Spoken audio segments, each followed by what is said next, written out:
Thank you very much. My name is Ansoy from the BBC. I have a quick question for President Kagame. As chair of the Commonwealth, I wonder what your priority will be, especially in terms of upholding the values of democracy and human rights, given that there's been a lot of scrutiny on your country and the record of your government, and critics have been pointing out the number of opposition leaders and journalists who are in prison.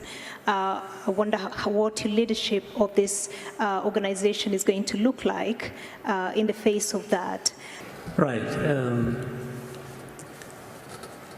I think checking of facts is a serious problem with the very institutions we should have relied on to inform the public, the general public, the world, about some of these facts.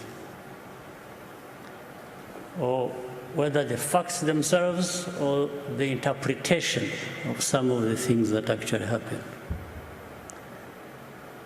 Now, let me start with the issue of values. Who defines the values? Or who doesn't actually have values? When people talk about values sometimes, there's one part of the world that has assumed the sole responsibility and the monopoly of defining values. So the rest of us have no values. We've just to keep learning from these ones who define the values. And by the way, the danger also is, it doesn't matter how long you take learning, you will never qualify. You will just always be branded somebody who has no values or who comes from a place where there are no values. So I want to put this case clear. Those from the north who always assume where BBC comes from, who always think they are the face of values, the rest have to follow. It's a big mistake. It's not true. We have values too. We here in Rwanda, in Africa, we do. No question about it. Second,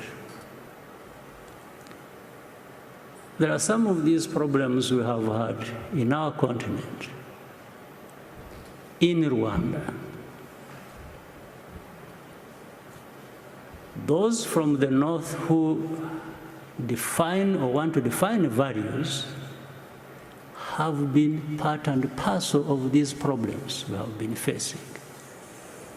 Some of them have actually been the cause of the problems we face. But at the same time, like the genocide here that took place here in Rwanda, where 1 million people over were killed. Well, I remember, if your memory serves you well too, I'm not inventing anything. The debate that went on at the UN, it was like, you know, these developed rich countries, those who define values, simply took it like, these are just Africans killing each other. These debates were in the open. But you think that is true? You think the divide that actually led to this genocide was just a creation of Rwandans? Not the people from the north who actually divided this country? Told people to think of themselves as belonging to one ethnic group and the other to think as belonging to another ethnic group, and therefore they should kill each other. Not only are they different, but they should kill each other. Would you believe that? Would you tell me that the 20 million people, this is documented by other people, not by me, who were killed in the Congo, were killed by other Congolese in the old days of King Leopold? And you think all that just disappeared in a moment? Then you had the savages coming over and taking over their own countries and killing each other. And then the others assume the higher ground. They are up there in the north and keep pointing fingers at those of us and think we have no values and we just are there to, we don't respect freedoms, we don't respect human rights. Sure, you think so? BBC, you think so? You take time, you broadcast, and from morning to evening, this is literally just abusing people. You're abusing Rwandans, you're abusing Africans, values. What values do you know, my dear sister, on behalf of BBC? So I want to assure you, there is nobody in the BBC or anywhere else thereabout who would be holding values better than we do here in Rwanda. Except if we just want to cover up the mistakes of the same people who want to define these values for us. Or really tragic mistakes of things they have caused. So when you are saying that, you may tell somebody else, people who don't have time to think or who don't have a history where they have struggled with these complications, yes, they will. But here, those of us who have faced what we did, who have gone through what we did, we take our responsibility. Of course, genocide could not have happened just on the hands of others who brought it to us. No. We, Rwandans, have a responsibility.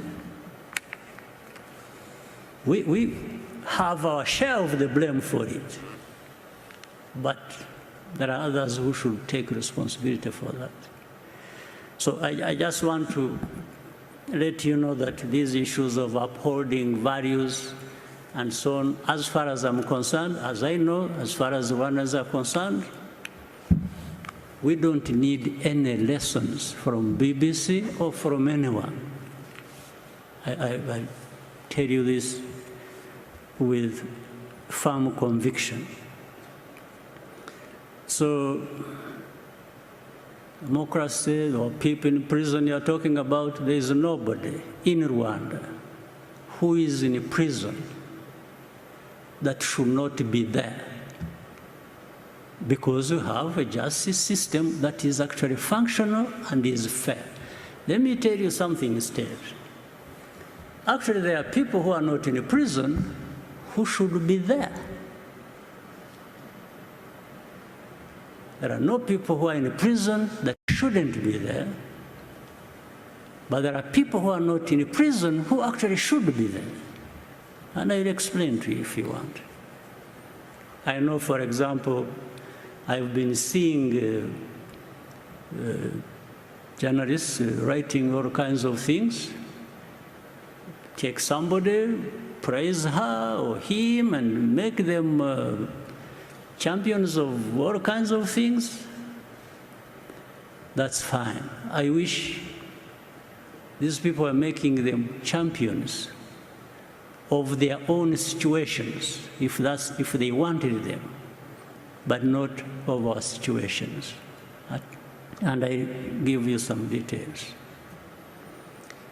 And what I meant when I said what I said. Take an example who is always written about, and people who have been here even during this CHOGM, and They were visiting, there's a woman called Ingabire, Victoire, whom BBC and others want to always sing about being the face of the opposition. Okay, fine. And this is one I was referring to. She's not in prison now, but should be in prison now. She was in prison, she committed a crime for which she was tried in the court of law. She was actually sentenced and imprisoned. The government, the president, under the prerogative of the masses, president has that powers. Actually, this woman was released from prison before she served her full sentence. And it wasn't because she was not guilty or whatever. I'll tell you something else which shows double standards, which lead to these things you were asking. She was tried on the basis of evidence that was provided by European countries working with our own justice system. You see, it wasn't just done here. It was done between us and some European countries who provided evidence, corroborating with the evidence we had, and that's on the basis of which she was tried and sentenced and put in prison. Now, but some people decide to make that person an angel of freedom and democracy and something like that. Where does it come from? But she's out there. She's not in prison. But this I'm saying, she should actually be in prison if we hadn't just forgiven her. Okay, we forgive her to be out of prison so that you can pick her and pump her and praise her. Okay, that's fine. If that serves, but I wish it was serving something good for the country. That's okay. Then you have another person whom the very people I was referring to picked, praised, made her a celebrity, him a celebrity, made a hero of, made him a savior of, but I don't know even what he saved. Now, when he faces justice, there is evidence, irrefutable evidence. He was tried in the court of law publicly. Nobody questions the facts on which the evidence is based. But then say, no, you see, this one is, a critic of the president. No, you first answer these facts before you talk about your things that you want to use. And in fact, this person committed this crime with many others. There are about 21 people in the same case, all of them who pleaded guilty and are implicating this person, and this person was at one time their leader. These are people who were armed, waged violence against families of Rwandans. People were lost their lives. There are victims there. And then there is the one, this person, it comes from America, from Europe, and that this person, and in fact, what is interesting, they come and say, this person, we are not saying he's innocent, but he should be released. And then we ask them, say, okay, if you think he should be released, how about these others who are co-accused with this person, who are also in prison? So in other words, they are saying, this person is special. We've made him special, so you should not question that. And then we say, okay, fine. How about the victims? The very people, families that lost their people on the hands of this person. They can't answer that, but they keep insisting. So anyway, let me try to cut. It was a loaded question, so I'm trying to grapple with how to cut the answer short. But so the basis on which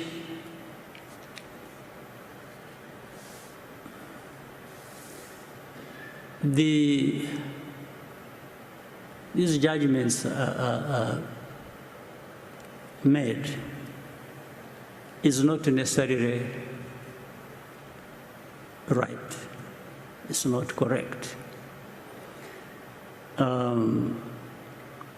So I'll let you make a decision at some point what to believe or what you should be making other people believe, but I know by my answer in whatever way, maybe you're already framing a completely different story about what I said, or giving it a frame in which I didn't put it, but that's okay.